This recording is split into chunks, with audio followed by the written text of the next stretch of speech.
أعوذ بالله من الشيطان الرجيم.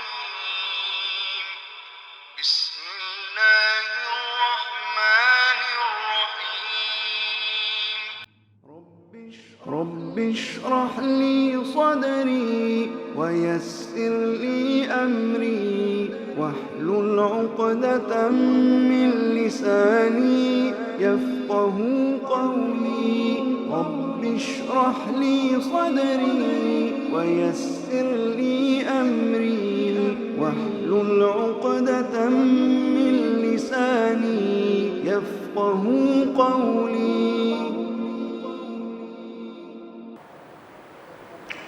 اسلامی بھائیوں، بزرگوں،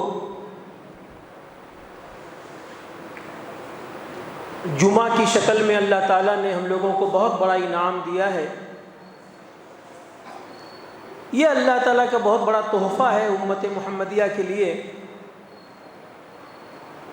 تو اللہ تعالیٰ کے ہر انعام کا، ہر احسان کا ہمیں شکریہ ادا کرنا چاہیے، اور جمعہ جیسی نعمت کا شکریہ ادا کرنا تو اور زیادہ ضروری ہے۔ بڑا تعجب ہوتا ہے کہ ہم لوگ جمعہ جیسی عبادت میں اتنی تاخیر کرتے ہیں۔ اچھا نہیں لگتا یہ منظر۔ بازار میں ہونے کا یا تاجر ہونے کا یا دکاندار ہونے کا مطلب یہ نہیں ہے کہ ہمارے اپنے کام اللہ تعالیٰ کے کام کے مقابلے میں مقدم رہیں اور پہلے رہیں۔ کمال تو یہ ہے کہ اللہ تعالیٰ نے جمعہ کے نام سے ایک سورت ہی نازل کی ہے قرآن مجید میں، اور اس میں پہلی ہی آیت میں دکانداروں کو خطاب کیا ہے، کیونکہ دکان یا تجارت یہ بہت غافل کرنے والی چیز ہے، اور اللہ تعالیٰ نے فرمایا ہے کہ دکانداروں کو خاص طور سے کہ جمعہ کے دن جلدی آؤ، فسعوا الی ذکر اللہ، اللہ کی باتیں سننے کے لیے، اللہ تعالیٰ کا ذکر کرنے کے لیے، اللہ تعالیٰ کی عبادت کے لیے، اور پہلے آئیے۔ یہ ہمارے یقین کی کمی ہے جس سے صحابہ کرام مالا مال تھے، یقین کی دولت کہ اللہ کے لیے کچھ چھوڑیں گے اگر ہم لوگ تو اس کے مقابلے میں بہت زیادہ پائیں گے۔ یہ تاریخ نے ثابت کر دیا کہ صحابہ کرام نے اللہ تعالیٰ کی خاطر سب کچھ چھوڑا تو سب کچھ انہیں ملا اور بہت زیادہ ملا۔ اس لیے کوشش یہ کرنی چاہیے کہ ہم لوگ جمعہ کی اہمیت کو سمجھیں۔ ہفتے میں ایک بار اللہ تعالیٰ جمعہ کے لیے بلاتا ہے تاکہ ہم لوگ یا ہم جیسے گنہگار لوگ اللہ تعالیٰ کی کچھ باتیں اس منبر سے کر سکیں، اپنی اور اپنے بھائیوں کی رہنمائی کے لیے، فائدے کے لیے کچھ باتیں کر سکیں۔ آتے ہیں آج کے موضوع اور ٹاپک کی طرف۔ اگر آپ نے واٹس ایپ پہ دیکھا ہوگا یا معلومات ہوگی آپ کو، تو موضوع آج جو ہمارے خطبے کا ہے انشاءاللہ وہ ہے ہمارے آپسی معاملات اور مسائل، ہم مسلمانوں کے آپسی معاملات اور مسائل۔ صورتحال تو یہ ہے کہ ہم لوگوں نے اپنے چھوٹے بڑے گھریلو، تجارت، یہاں تک کہ عبادت، شادی بیاہ، نکاح طلاق، لین دین، تمام معاملات میں ہم لوگوں نے اللہ تعالیٰ کے احکام کو، اللہ تعالیٰ کی تعلیمات کو کہیں اور رکھ دیا ہے، اور دنیا کے لوگوں کے پاس جا کے ہم لوگ اپنے مسائل کا حل تلاش کرتے ہیں، جبکہ قرآن کریم نے ایک پورا سسٹم بنا کے دیا ہے ہم لوگوں کو۔ پوری وضاحت کے ساتھ اللہ تعالیٰ نے قرآن میں بار بار یہ رہنمائی فرمائی ہے کہ اپنے معاملات کو آپس میں حل کیا کرو، اپنے معاملات کو کورٹ کچہری میں نہ لے جاؤ، اپنے معاملات کو، چاہے وہ گھریلو معاملات ہوں، چاہے وہ ملت کے معاملات ہوں، مسلمانوں کے معاملات ہوں من حیث القوم، یا جمعیت اور جماعت کے مسائل ہوں، مسجد اور مدرسہ کے مسائل ہوں، شادی بیاہ کے مسائل ہوں، لین دین کے مسائل ہوں، تمام مسائل کا حل اللہ کے رسول صلی اللہ علیہ وسلم اسی مسجد میں بیٹھ کے کیا کرتے تھے، اور وہ سنت آج بھی ہمیں اپنانی ہے انشاءاللہ۔ اللہ تعالیٰ نے اس عمل کو اور اس حکم کو اور اس موضوع کو قرآن کریم میں صلح کے نام سے بیان کیا ہے۔ صلح مطلب صلح و مصالحت، کمپرومائز۔ آپ اگر قرآن پڑھیں غور سے تو قرآن کی کئی آیتوں میں اللہ تعالیٰ یہ حکم دیتا ہے اہل ایمان کو، اعوذ باللہ من الشیطان الرجیم، یا ایھا الذین آمنوا اتقوا اللہ واصلحوا ذات بینکم، اے مومنو اللہ تعالیٰ سے ڈرو اور آپس میں اگر کچھ مسائل ابھر کے سامنے آتے ہیں تو ان کو آپس ہی میں حل کرو۔ آپ اگر ابھی عربی گرامر میں جائیں گے تو اس میں اللہ تعالیٰ کسی مسلمان کو، ایک آدمی کو نہیں کہتا ہے، بلکہ تمام مسلمانوں کو کہتا ہے۔ تمام مسلمانوں کو اللہ تعالیٰ ارشاد فرماتا ہے کہ کوئی بھی مسئلہ ابھرے تو اس کو آپس میں بیٹھ کے حل کر لیا کرو، غیر اسلامی فیصلوں کی طرف یا جھگڑے لڑائی کی طرف یا کورٹ کچہری کی طرف یا خون خرابہ کی طرف مت جائیے۔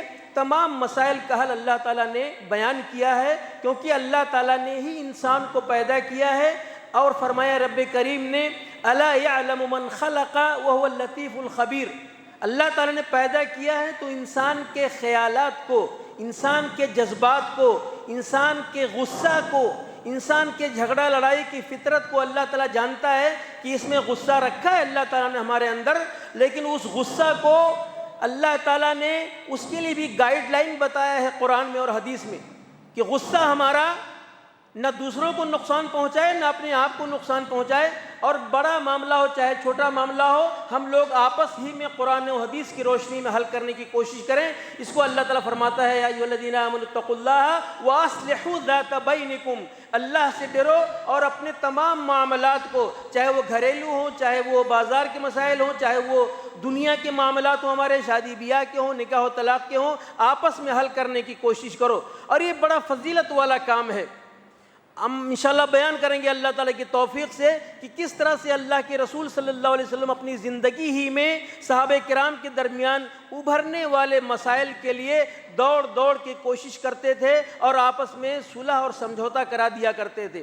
اگر آپ اس بات کی فضیلت جاننا چاہیں کہ یہ اللہ کی نظر میں کتنا محبوب عمل ہے یہ، تو آپ کو میں قرآن کی آیتیں سناتا ہوں۔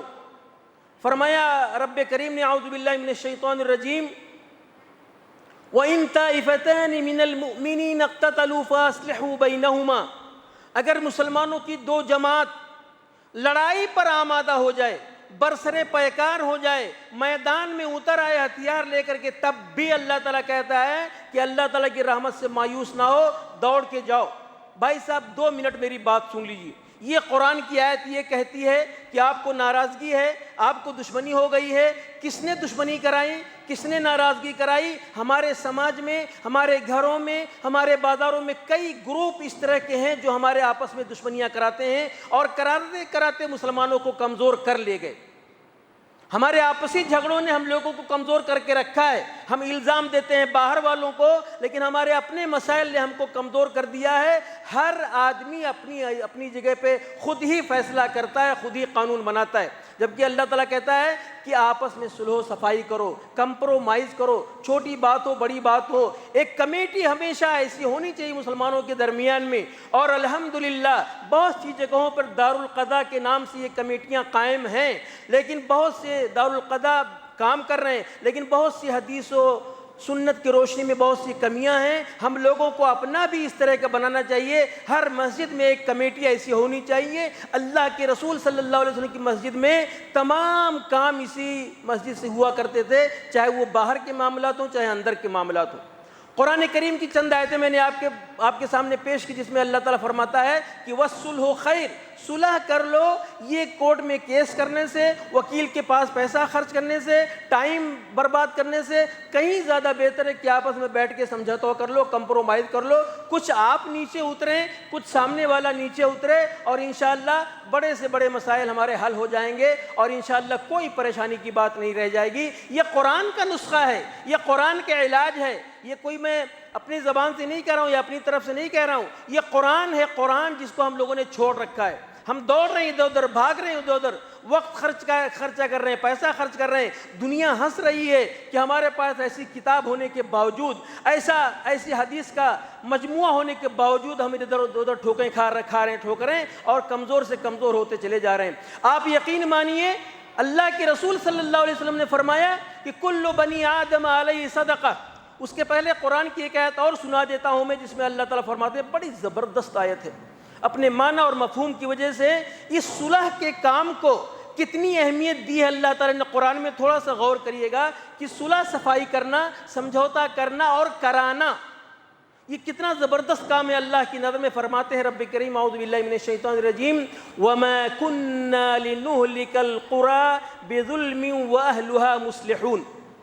پچھلی قوموں کی تاریخ آپ قرآن میں پڑھیے، پچھلے بادشاہوں کی تاریخ آپ قرآن میں پڑھیے، چاہے وہ موسیٰ کی ہو، چاہے فرعون کی ہو، چاہے نعوذ باللہ فرعون کی ہو، یا اس کے پہلے اور لوگوں کی ہو، یا بڑے بڑے ظالموں کی کہانی ہو، قرآن میں واقعات وہ بیان کیے ہیں۔ اور بڑی بڑی امتوں کو بھی اللہ تعالیٰ نے ان کے ظلم اور ان کی سرکشی کی وجہ سے ہلاک کر دیا، تہس نہس کر دیا، ان کا وجود ہی ختم کر دیا۔ اور ایسے گناہ ہم سے بھی ہو رہے ہیں، نعوذ باللہ من ذالک، اللہ تعالیٰ بچائے ہم لوگوں کو۔ بہت سے ایسے گناہ ہم سے ہو رہے ہیں جو پچھلی امتوں نے کیا تھا اور ان پر اللہ تعالیٰ نے اپنا عذاب نازل کیا، لیکن اللہ تعالیٰ کی رحمت ہے کہ بڑے بڑے گناہ کرنے کے باوجود، سودی کاروبار کرنے کے باوجود، بیاج اور لین دین میں بے ایمانی کرنے کے باوجود ہم لوگوں کو اللہ تعالیٰ نے عذاب سے بچا رکھا ہے۔ یہ اللہ کی شان ہے، یہ اللہ کی رحمت ہے۔ اللہ تعالیٰ فرماتا ہے وَمَا كُنَّا لِنُهْلِكَ الْقَرْيَةَ بِظُلْمٍ وَأَهْلُهَا مُصْلِحُونَ۔ اگر کسی بستی والے، کسی محلے والے، کسی شہر والے، کسی ملک والے بڑے بڑے گناہ بھی کریں گے، ظلم بھی کریں گے، لیکن اگر ایک کام کرتے رہیں گے تو ہم ان کو معاف کر دیں گے۔ کون سا کام ہے وہ؟ یہ صلح اور سمجھوتا کا کام، صلح و مصالحت کا کام، کمپرومائز کرانے کا کام۔ دو مسلمان آپس میں ناراض ہیں، آپ بلائیے ان کو، امام صاحب ہیں، ممبر صاحب ہیں، ناظم صاحب ہیں، بھائی ذرا سنیے گا، چلیے بیٹھ کے چائے پیتے ہیں۔ سنا ہے آپ کے اور بھائی کے درمیان میں بات چیت بند ہے، ہاں مولوی صاحب اس نے مجھ سے ایسا کہا ویسا کہا۔ اب اگر آپ پتہ کریں گے کس نے کہا تو وہ ملے گا نہیں، کس نے کہا وہ ملے گا نہیں جلدی۔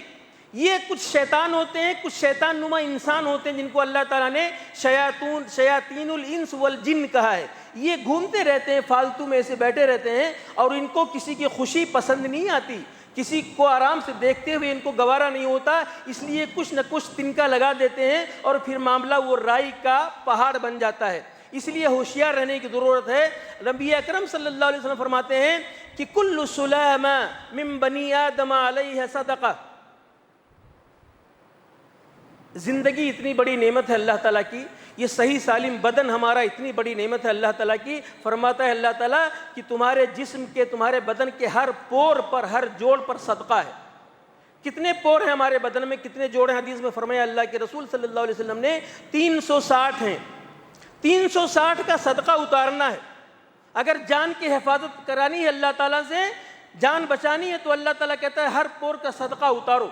صحابہ کرام نے بھی آپ کی طرح سے، ہماری طرح سے تعجب سے دیکھا کہ ہر آدمی کے پاس تو صدقہ کرنے کی چیز نہیں ہوتی، تو وہ نبی رحمت اللہ تعالیٰ کی طرف سے ارشاد فرماتے ہیں کہ صدقہ کرنے کے لیے کوئی ضروری نہیں ہے کہ آپ کیش ہی پیمنٹ کریں یا پیسہ ہی دیں یا گوشت ہی دیں اس کو، نہیں، صدقہ کے بہت راستے اسلام میں کھلے ہیں۔ فرمایا اللہ کے رسول صلی اللہ علیہ وسلم نے ایک پوری لسٹ بیان کی، اس میں فرماتے ہیں آگے وَتَعْدِلْ بَيْنَ اِثْنَيْنِ صَدَقَةً۔ دو بھائیوں میں ناراضگی ہو گئی ہے، دو مسلمانوں میں ناراضگی ہو گئی ہے، وہ پٹری سے اتر گئے ہیں، مین ہائی وے سے وہ لنک روڈ پہ چلے گئے ہیں یا سروس روڈ پہ چلے گئے ہیں، ٹھیک ہے، مین ہائی وے سے ہٹ گئے ہیں۔ مسلمانوں کا مین ہائی وے کیا ہے؟ کنتم خیر امتی اخرجت للناس۔ یہ تم آپس میں الجھنے کے لیے نہیں پیدا کیے گئے ہو، آپس میں جھگڑا کرنے کے لیے، اپنا پاور خرچ کرنے کے لیے، اپنی انرجی ختم کرنے کے لیے نہیں پیدا کیے گئے، تمہیں تو اللہ نے دوسروں کی ہدایت کے لیے، رہنمائی کے لیے پیدا کیا ہے، اور یہاں آپس میں خونم خانہ۔ فرماتے ہیں نبی اکرم صلی اللہ علیہ وسلم کہ دو بھائیوں میں ناراضگی ہے، دو مسلمانوں میں ناراضگی ہے، دو پڑوسیوں میں ناراضگی ہے، شوہر بیوی میں ناراضگی ہے، آپ باپ اور اولاد میں ناراضگی ہے، آپ بیچ میں پڑھیے عقل مندی کے ساتھ اور دونوں کو پٹری پہ لا دیجئے تو آپ کے جسم کا صدقہ اتر جائے۔ یہ ہے صلح و مصالحت کی برکت اور اس کا ثواب۔ نبی اکرم صلی اللہ علیہ وسلم نے عملی طور پر اس کو کر کے دکھایا۔ وقت کم ہے اس لیے میں مختصر چند واقعات بیان کرتا ہوں۔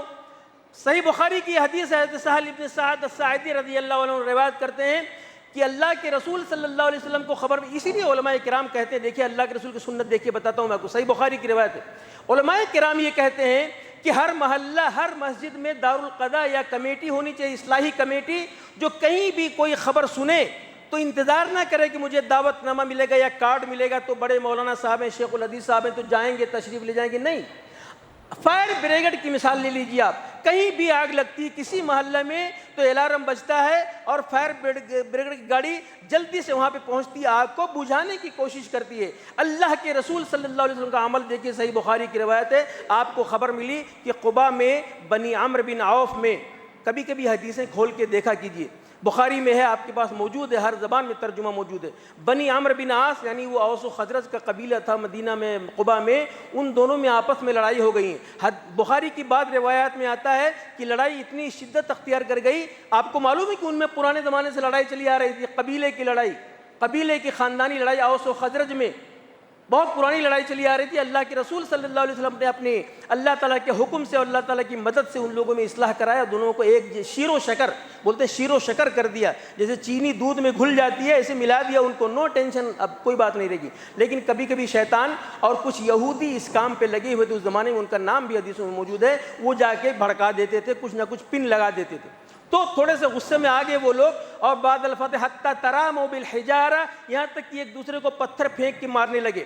نبی اکرم صلی اللہ علیہ وسلم کو خبر ملی تو آپ نے صحابہ کرام کی ایک ٹیم کو لیا اور فرمایا کہ ہیا بنا نذهب نصلح بینہم، چلو چلتے ہیں ان میں صلح کراتے ہیں، اور آپ تشریف لے گئے۔ اور ظاہر بات ہے کسی غصہ ور آدمی کو ٹھنڈا کرنا اتنا آسان نہیں ہوتا، خاص طور سے اگر قبیلے کی، خاندان کی، پٹیداری کی اور اس طرح کی لڑائیاں ہوں تو ذرا ٹھنڈا کرنے میں ٹائم لگتا ہے۔ نبی اکرم صلی اللہ علیہ وسلم کوشش کرتے رہے یہاں تک کہ ان لوگوں کا غصہ ٹھنڈا کیا اور دونوں کو ملا کے صلح صفائی کرا کے سمجھوتا کرا کہ آپ نماز کے لیے تشریف لائے، جبکہ نماز کا وقت ہو چکا تھا، اور بلال رضی اللہ تعالیٰ عنہ نے ابو بکر رضی اللہ عنہ کو آگے بڑھا دیا تھا جب تک اللہ کے رسول تشریف لائے۔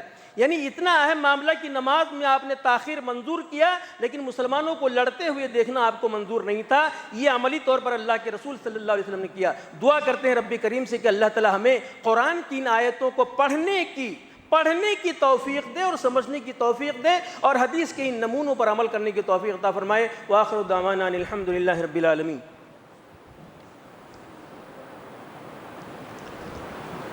نحمدہ ونصلی علی رسول الکریم، اما بعد، دو اور واقعات مختصر طور پر بنا کے ختم کرتا ہوں۔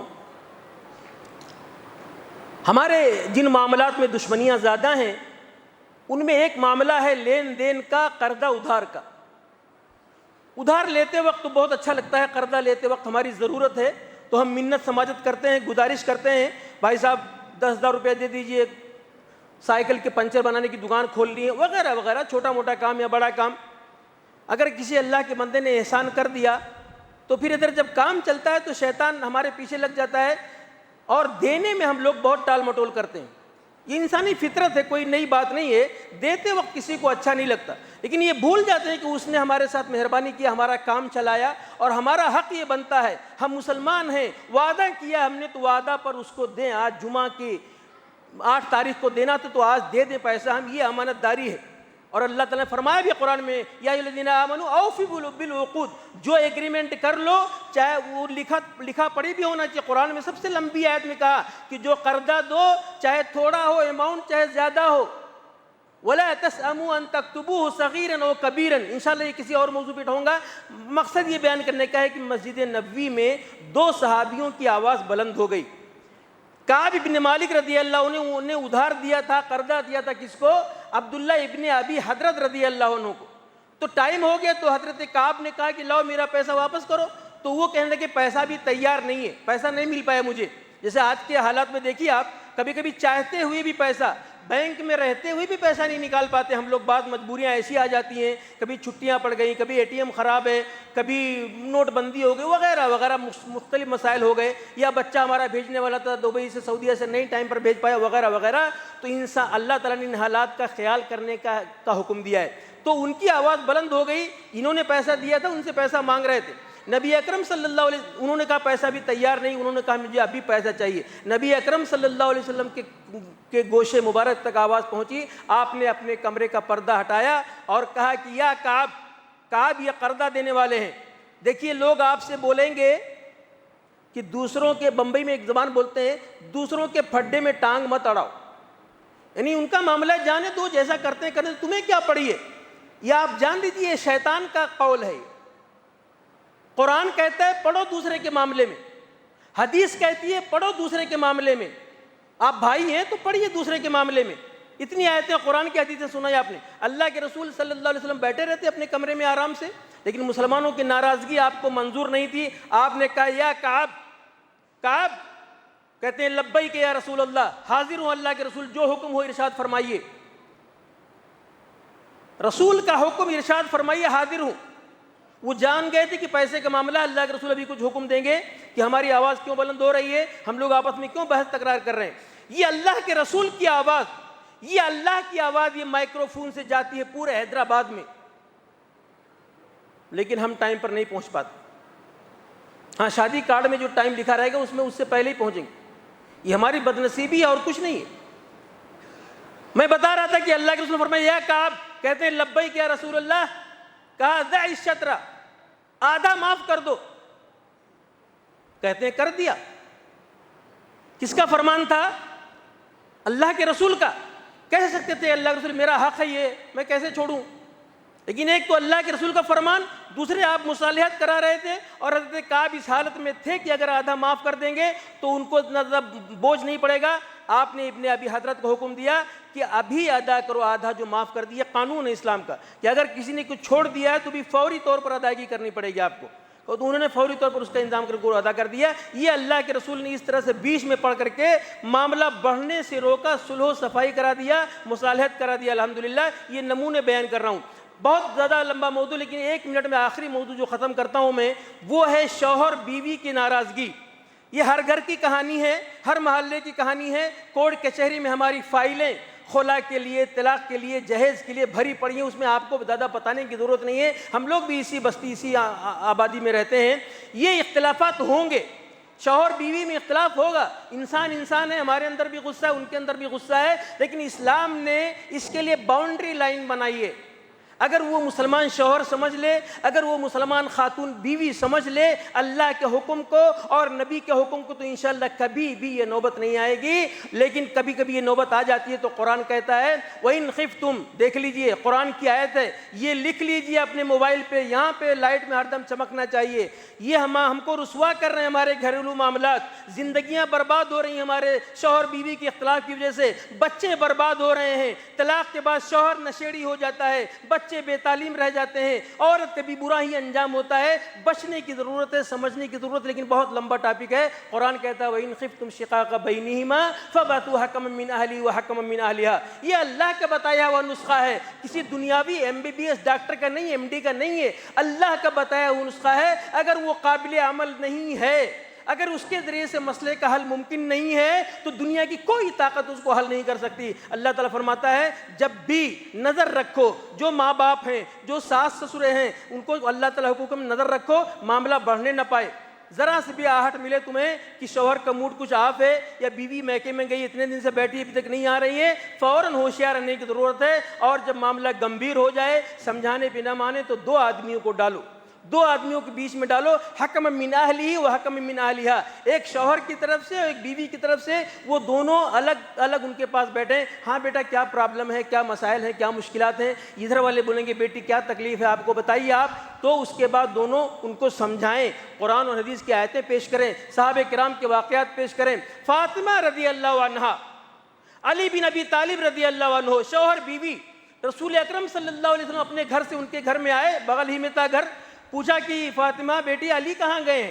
کہنے لگی، بخاری کی بات، کہنے لگی غاضبنی فی امر، کسی معاملے میں مجھے ناراض کر دیا اور نکل گئے. وہ نبی کی بیٹی تھی، خواتین جنت کی سردار. انہوں نے اپنے باپ کا دروازہ نہیں کھٹکھٹایا، ابا مجھے علی نے ایسا کہہ دیا، میں آپ کی بیٹی ہوں، میں جنت کی خواتین کی سردار ہوں، مجھے ناراض کر دیا. سبحان اللہ. یہاں تو فوراً موبائل چالو ہو جاتا ہے، بھیا دوڑیے، ابا دوڑیے، وغیرہ وغیرہ. یہ حدیث آپ کے سامنے میں پیش کر رہا ہوں. اللہ کے رسول نے کچھ نہیں کہا. بیٹی نعوذ باللہ علی کی اتنی جرات ہو گئی کہ نبی کی بیٹی کو ناراض کر دیا. کہتے ہیں کہاں گئے علی؟ کہاں نکل کے گئے گھر سے. ایک صحابی کو آپ نے کہا دیکھو کہاں ہے علی؟ تو گئے, دیکھا, پتہ لگایا تو مسجد نبوی میں وہ لیٹے ہوئے تھے علی رضی اللہ عنہ. اور یہی ریئیکشن ہونا چاہیے ہمارا جب غصے میں ہو دونوں, تو یہی ریئیکشن ہونا چاہیے. اور کبھی غصہ کے موضوع پہ تقریر کروں گا انشاءاللہ, اللہ نے نصیب کیا تو بتاؤں گا کہ اللہ کے رسول صلی اللہ علیہ وسلم غصہ ختم کرنے کے لیے اعوذ باللہ من الشیطان الرجیم کا نسخہ بتایا. اس کے بعد دوسرا نسخہ یہ بتایا کہ اگر کھڑے ہو تو بیٹھ جاؤ, بیٹھے ہو تو لیٹ جاؤ, تو غصہ دھیرے دھیرے ٹھنڈا ہوگا. زمین کی نرمی اور وہ ارتھنگ ملے گی تو انشاءاللہ غصہ کنٹرول ہو جائے گا. کہا کہ مسجد میں لیٹے ہوئے تھے, اللہ کے رسول خود تشریف لائے مسجد نبوی میں, دیکھا علی رضی اللہ عنہ لیٹے ہوئے ہیں اور مسجد کی مٹی آپ کے کمر میں لگ رہی ہے. مٹی کو عربی میں تراب کہتے ہیں. آپ نے فرمایا یا ابا تراب, اے مٹی والے. اس دن سے ان کی کنیت پڑ گئی ابو تراب. اے مٹی والے اٹھو. بہترین انداز میں, یہ نبی کا انداز ہے, بہترین انداز میں اپنے داماد کو اٹھایا اور ان کو کندھے سے پکڑا اور لے جا کے فاطمہ کے گھر میں چھوڑ کے چلے گئے. پھر مسجد میں معاملہ ختم. نہ وکیل, نہ کیس, نہ کچہری, نہ جھگڑا, نہ لڑائی, نہ آواز گھر سے باہر گئی, کچھ بھی نہیں.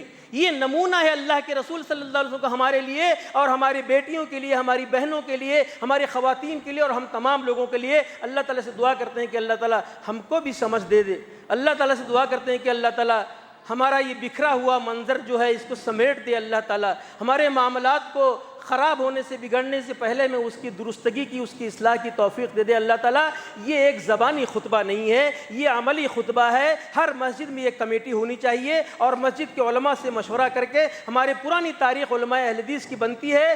کئی حنفی مدرسوں میں جا کے انہوں نے صلح صفائی کرایا. مفسر قرآن مولانا عبدالقیوم صاحب رحمانی رحمۃ اللہ علیہ اور بڑے بڑے مشائخ ہمارے سوری کشمیر, یہ سب یہ کام کرتے تھے. جاتے تھے, ایک ایک ہفتہ ٹک جاتے تھے, رکتے تھے وہاں پہ اور صلح صفائی کرا کے واپس آتے تھے, جیسے اللہ کے رسول صلی اللہ علیہ وسلم نے کیا. دعا ہے رب کریم سے کہ اللہ تعالی ہماری دعاؤں کو سن لے اور ہمیں نیک راستے پر چلنے کی توفیق عطا فرمائے. اللہم صلی علی محمد وعلی آل محمد کما صلیت علی ابراہیم وعلی آل ابراہیم انک حمید مجید. اللہم بارک علی محمد وعلی آل محمد کما